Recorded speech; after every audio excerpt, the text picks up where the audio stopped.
Hello, नमस्कार, आदाब, सत श्री अकाल और अस्सलाम वालेकुम। मैं हूं मोहम्मद अहमद काज़मी, लेकर आया हूं आपका कार्यक्रम देश का आईना। ये कार्यक्रम आपको भारत के अंदर की होने वाली घटनाओं के बारे में और उसके पीछे होने वाली जो खबरें हैं, जो कुछ पीछे हो रहा है, उसको बताने के लिए हम इस कार्यक्रम को आप तक लेकर आए हैं। आपने अब तक नज़र दुनिया पर और आपके रूबरू कार्यक्रमों को पसंद किया है। मुझे उम्मीद है कि आप देश का आईना कार्यक्रम को भी पसंद करेंगे। मुल्क में बिगड़ती आर्थिक स्थिति पर हर तरफ चिंता है।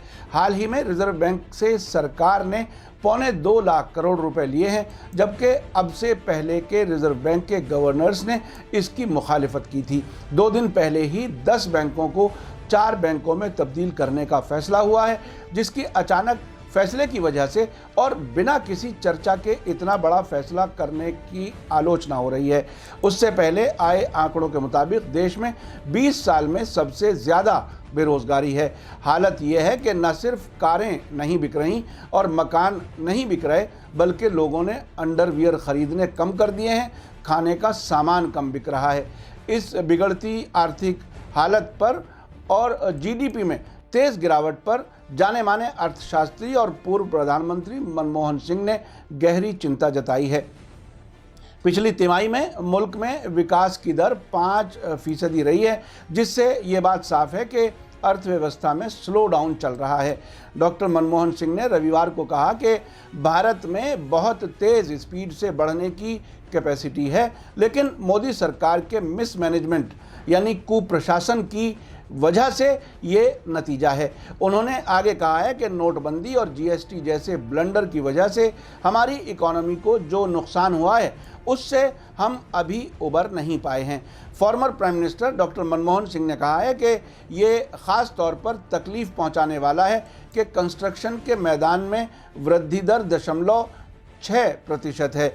इससे ये साफ हो जाता है कि हमारी अर्थव्यवस्था अभी तक इंसानी गलती यानी नोटबंदी और जल्दबाजी में लागू किए गए जीएसटी से उभर नहीं पाई है। मौजूदा फाइनेंशियल ईयर की पहली तिमाही में फाइनेंशियल ग्रोथ की दर के घटकर 5% पर आने के बीच पूर्व प्रधानमंत्री डॉक्टर मनमोहन सिंह ने नरेंद्र मोदी सरकार पर निशाना साधते हुए कहा है कि वो बदले की राजनीति करने से बचें और अर्थ जगत के जानकार लोगों के सुझावों पर ध्यान दें और अर्थव्यवस्था को सीरियस सुस्ती से उबारने की कोशिश करें। डॉक्टर मनमोहन सिंह ने कहा है कि आर्थिक हालात गंभीर रूप से चिंताजनक हैं और पहली तिमाही में 5% की जीडीपी वृद्धि दर ये जाहिर करती है कि हम लंबे वक्त तक बने रहने वाले आर्थिक सुस्ती के दौर में हैं।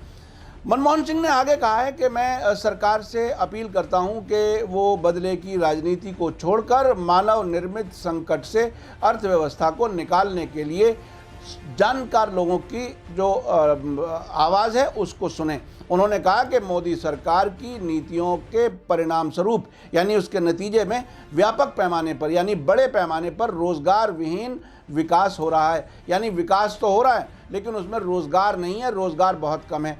भारतीय अर्थव्यवस्था में तेज़ी से बढ़ने की क्षमता है, लेकिन मोदी सरकार के कुप्रबंधन यानी मिसमैनेजमेंट से हम आर्थिक सुस्ती के दौर से गुजर रहे हैं। आपको मैं बताता चलूं कि मुल्क की आर्थिक वृद्धि दर 2019-20 की अप्रैल-जून तिमाही में घटकर 5% रह गई है। ये पिछले 7 साल का कम तरीन लेवल है। एस्टेट बिजनेस में गिरावट और कृषि उत्पादन की सुस्ती से जीडीपी की ग्रोथ रेट में ये गिरावट आई है। इससे पहले वित्त वर्ष यानी फाइनेंशियल ईयर 2012-13 की अप्रैल-जून तिमाही में मुल्क की आर्थिक वृद्धि दर सबसे निचले स्तर पर 4.9% पर रही थी। एक साल पहले 2018-19 की पहली तिमाही में आर्थिक वृद्धि दर 8% के ऊंचे लेवल पर थी, जबकि इससे पिछली तिमाही जनवरी से मार्च 2019 में वृद्धि दर 5.8% रही थी। भारतीय रिजर्व बैंक ने जून में हुई मौद्रिक समीक्षा यानी करेंसी आकलन में चालू वित्त वर्ष की आर्थिक वृद्धि दर का अंदाज़ा 7% से घटाकर 6.9% कर दिया था। इसके साथ ही आरबीआई ने कुल मांग बढ़ाकर वृद्धि चिंताओं से निपटने पर जोर दिया था। रिजर्व बैंक ने फाइनेंशियल ईयर की पहली छमाही में जीडीपी वृद्धि के 5.8% से 6.6% और दूसरी छमाही में 7.3% से 7.5% के दायरे में रहने का अंदाज़ा जताया है। वर्ष 2019 यानी इसी साल की अप्रैल जून मुद्दत में चीन की आर्थिक वृद्धि दर 6.2% रही है, जो पिछले 27 साल में सबसे कम है। मीडिया स्टार वर्ल्ड ने आजकल जो ये सुस्ती हो रही है, आज सुबह ही उसके बारे में एक इंटरव्यू वरिष्ठ पत्रकार अजीत पिल्लई का हमने आप तक पहुंचाया है, जिसमें उन्होंने बहुत साफ तौर पर कहा है कि मोदी सरकार की सबसे बड़ी गलती यह है कि समस्या कितनी गंभीर है उसके सही आंकड़े लोगों के सामने नहीं लाए जा रहे। समस्या का कैसे हल हो उसके लिए अर्थशास्त्र के जानकारों से मशवरे नहीं लिए जा रहे और अपनी पहली गलती से लोगों का ध्यान हटाने के लिए फिर कोई बड़ी गलती की जाती है। नोटबंदी करते वक्त बताया गया था कि इससे काला धन खत्म होगा, आतंकवाद खत्म होगा और हालत सुधरेगी, लेकिन ऐसा कुछ भी नहीं हुआ, बल्कि उसके बाद जो आर्थिक सुस्ती आई थी वो आज तक उसी तरह से जारी है। जीएसटी जल्दबाजी में लाया गया, जिसमें व्यापारी लोग आज तक परेशान हैं और बाज़ारों में वो रौनक नहीं रही जो नवंबर 2016 से पहले थी।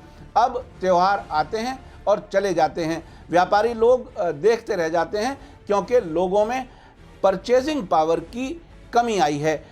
इसके अलावा जो मैं आपको बताना चाहता हूं वो ये कि जिस तेज़ी से आर्थिक स्थिति जो फाइनेंशियल जो कमज़ोरी है वो आई है और जीडीपी रेट गिर रहा है, उससे न सिर्फ भारत के अंदर जो लोगों में परेशानी है, बल्कि जो विदेशी निवेशक यहाँ हैं वो भी बहुत तेज़ी से यहाँ से अपना निवेश बाहर ले जा रहे हैं ताकि वो इस परेशानी से बच सकें। उसके अलावा सरकार दावे तो ये करती है कि सब कुछ ठीक हो रहा है, लेकिन उसके मुकाबले में हालत ये है कि लोग 5-5 हज़ार रुपये, 10-10 हज़ार रुपये की पढ़े लिखे लड़के लड़कियां नौकरी करने पर मजबूर हैं। वो अब जो हमारा ज़माना था उस वक्त सैलरी जो तय होती थी वो होती थी लोगों की ज़रूरत को देखते हुए, लेकिन अब तय ये होती है जो मालिक है, जो जिसे आमतौर पे कहते हैं जो बनिया है, वो हमेशा ये सोचता है कि जो कम सैलरी में कोई आए तो हम उसको दें। उसमें वो इंसानी दर्द और तकलीफ़ वो नहीं रही जैसे पहले हुआ करता था कि कम तरीन जो इंसान की ज़रूरत है कम से कम उतनी सैलरी तो मिले। अब हालत दिन ब दिन ऐसी हो रही है कि अगर पार्ले बिस्किट वाले लाखों लोगों को बाहर निकालने की बात सोच रहे हैं, ऑटोमोबाइल इंडस्ट्री में जो गिरावट आई है, आज ही मैं कुछ एडवर्टीजमेंट देख रहा था, जो गाड़ी 4 लाख की 5 लाख की है वो 2.5 लाख में कैसे ख़रीदी जाए वो गुर बताया जा रहा था। और पुरानी गाड़ियां बिकती हैं, नई नहीं बिकती। अजीत पिल्लई ने जो हमारा यहाँ जो इंटरव्यू चला है आज ही सुबह, उसमें वो सब उन्होंने बताया है।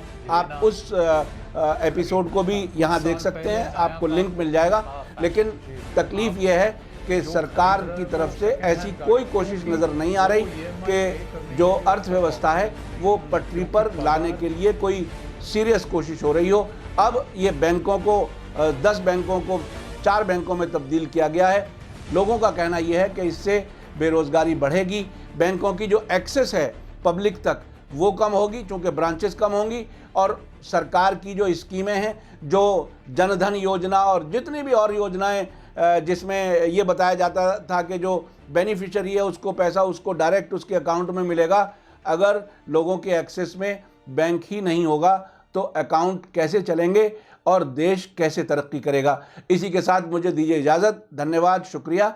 जय भारत, जय हिंद।